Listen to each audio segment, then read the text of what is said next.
When Kia first unveiled their all-new midsize 3.0 SUV, it took many by surprise, including us. But appearances can fade fast in the absence of substance, so we reserved judgment until we could get behind the wheel. And then we did, and wow! Soon after, we named the Telluride the best midsize 3.0 SUV on the market, and have since awarded it the distinction of Edmunds' top-rated SUV for 2 years in a row. You can check out those videos right after you finish watching this one. So quite simply, we wanted to see if the Telluride could remain beyond reproach if we brought one in and drove it around for a year. You can read all about our experiences with this car as well as many others on the Edmunds long-term road test blog. Now Edmunds will in many cases buy our vehicles off the dealer lot for such tests like this, but that can start to add up quickly and we don't have unlimited monopoly bucks to play with. So in some cases like this, a manufacturer will loan us a vehicle. The Telluride joined our fleet in August of 2019, and we typically aim to put about 20,000 miles on our cars within a year. Well, 2020 was a year of challenges to say the least, so as of January 2021, we've only accrued about 16,000 miles. Nevertheless, we've had enough time behind the wheel to tell you all about the things we like, some things we didn't like, and have some ownership advice if you plan on getting a Telluride in the future. If you like these sorts of videos, give us one of these, and be sure to subscribe to this channel. The trim structure for the Telluride is a bit like a prefix menu in that there aren't a lot of a la carte options. Now this helps to keep things simple on both sides of the transaction, but what that does mean is you could end up paying more for features you want and wind up with features you won't even use. Front-wheel drive is standard, all-wheel drive is a $2,000 option, but all Tellurides come with a 3.8-liter V6 engine and 8-speed automatic transmission. We opted for the SX trim with all-wheel drive, which is essentially the top-level configuration that comes with all the modern amenities you can think of, minus the one package you can tack on for things like leather upholstery and heated and ventilated second-row seats. Hey, the kids have to build character somehow, right? We did spring for the optional tow package though, which includes a hitch and a wiring harness, as well as a self-leveling rear suspension. The grand total for this sweet ride, $45,860. So we'll cut to the chase. Did the Telluride lose its luster after a year of ownership? The short answer is no. We still picked it as the top SUV going into 2021, even after a higher degree of scrutiny it went through as one of our long-term test cars. Is it faultless? Also, no. But we'll get to that in a minute. A key standout quality of the Telluride, and what immediately impressed our staff, is how comfortable it is. Many commended the cabin for its quietness, and one team member even described the seats as extremely comfortable after spending 12 hours behind the wheel. I mean, the only place I'd want to spend 12 hours is my bed. You can configure the Telluride as either a 7 or 8-seater, but we prefer the 7-seaters second-row captain's chairs. It's like having a second row of front seats, so you have 3 chances to call shotgun. Shotgun! Shotgun! Shotgun! I win! If only I had 3 chances to ask Brittany Middleton out in high school. I know. Oh, we're still rolling. Oh, What's probably even more rare for this class is the comfort and access to the third row. Now, the third row in most midsize SUVs are normally reserved for kids or adults in a pinch. But when I had family in town pre-pandemic, these seats were used regularly for adults with 0 complaints. There are only a handful of competitors that have paid as much attention to the third row accommodations as Kia has. The release button for the seats is easy enough for kids to use, and the pass-through is about as generous as it gets. The Telluride's climate control system was an area of unexpected praise. I mean, it seems simple enough, but the vents are numerous, ensuring great coverage throughout the cabin, and the seat heat and ventilation is ridiculously effective. Now, I typically never use the lower heat settings on any seat, but the Telluride's is almost a necessity. Call us old-fashioned, but we still think SUVs should be about utility first. So the whole fact that this SUV coupe style trend has caught on continues to boggle our minds. The Telluride looks great without making any concessions to utility, which proves that it can be done. So to those other manufacturers, we say, stop it. Sport utility vehicle. Now, cargo space, even behind the third row, is excellent. And we are especially impressed to find out that five regulation size carry-ons would fit back here without obstructing the view out the back window. Now, I personally fold the second and third row pretty often, so it's important that it's convenient to do, which it is. One possible drawback though is the manual fold only third row. It's about as simple and effective as it gets, but having a power fold option would be nice. All right, a couple cool things here. There's actually additional underfloor storage, but you can drop this down a level to create a deeper well behind the third row for like taller suitcases. And there's even a space to store the luggage cover when you don't need it. And you can access the spare tire release right here as well. Now, Kia's Smart Trunk feature, which automatically opens the hatch just by standing next to it, can be good and bad. If you like to do the single trip arms full of groceries thing like I do, then you'll really appreciate this feature. But it can also be really annoying too. For instance, I like to water my plants when I get home, and the way I park in my driveway, I'm often lingering around the trunk area with the hose. So I have to deliberately move out of range before the fourth beep, or I get whacked by the rear hatch.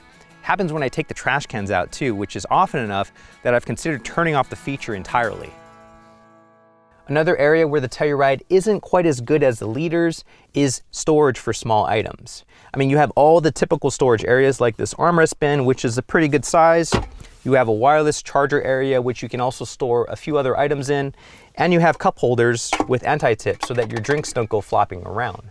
But compare it to other cars like the Honda Pilot, which just has massive amounts of storage, or the Hyundai Palisade, which has a really clever configurable area here, and the Telluride is just okay. A common observation from everyone on the team is how the Telluride drives like a much smaller vehicle.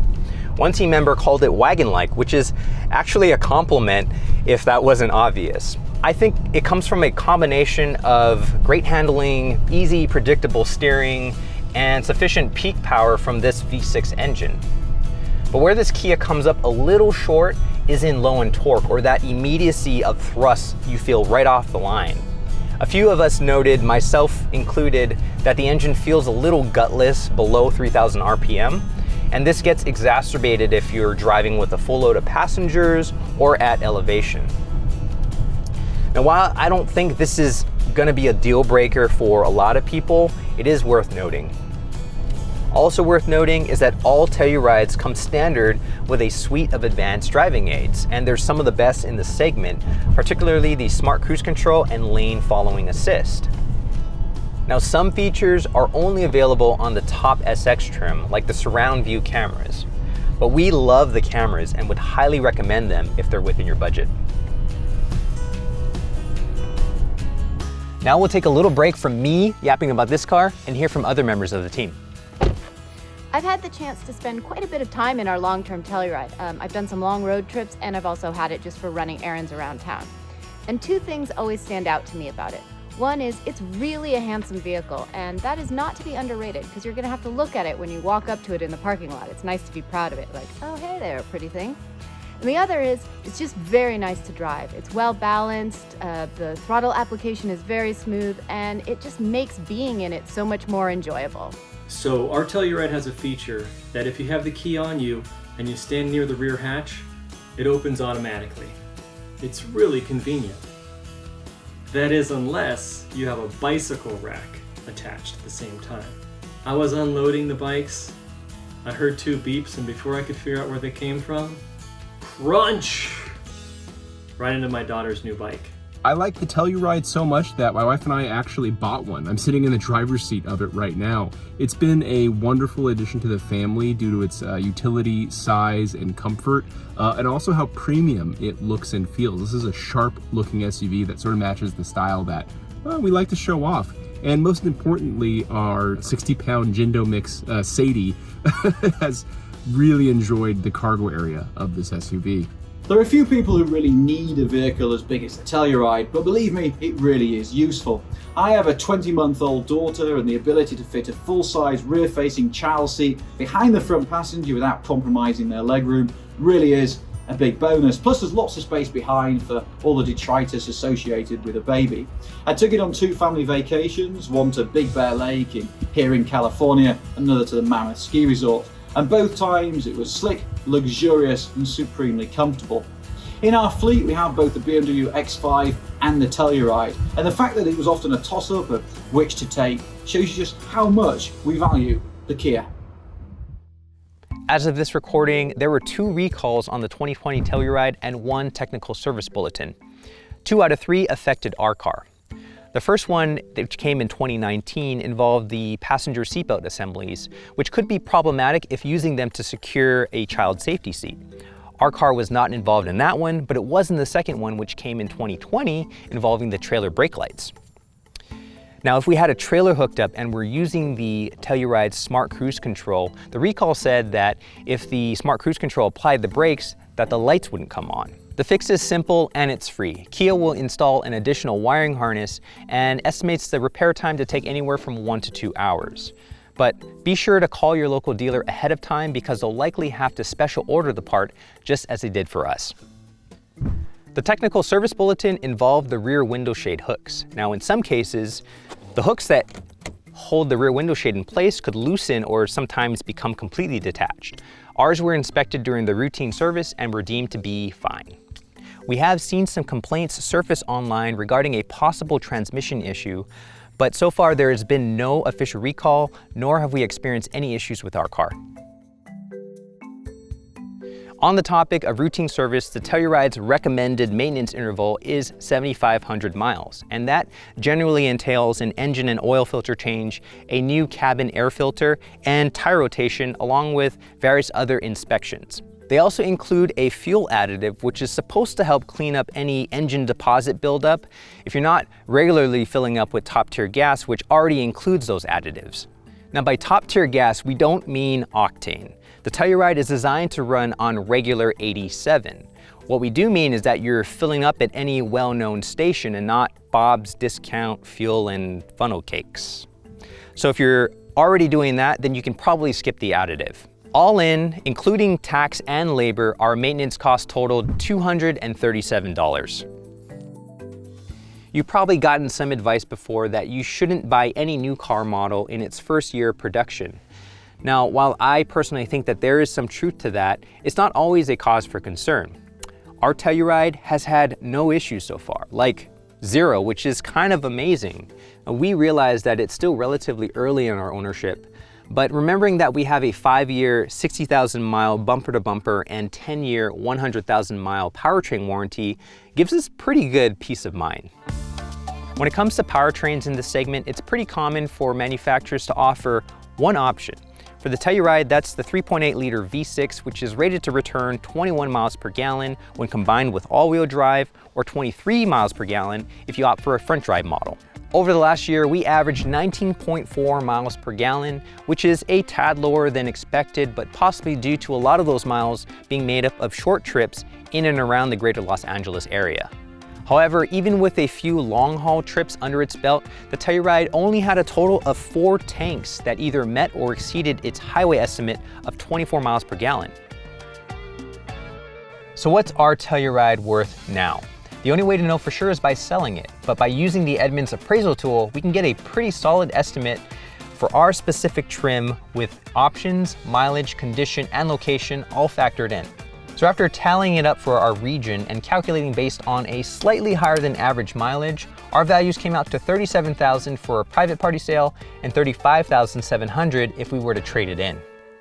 So after living with the Telluride for over a year, it's safe to say that our recommendations stand strong. While there are a few small improvements to be made, this is one of the most well-rounded SUVs you can buy for the money, which is probably why you'll likely see them priced a bit higher than their sticker prices. With this being a relatively new car, only time and mileage will tell how well it holds up in the long run. What we do know is that we'd enjoy spending that time in the Telluride to find out. Well, that's a wrap for us here. Thank you for watching, and be sure to visit Edmunds.com for any and all your car shopping needs.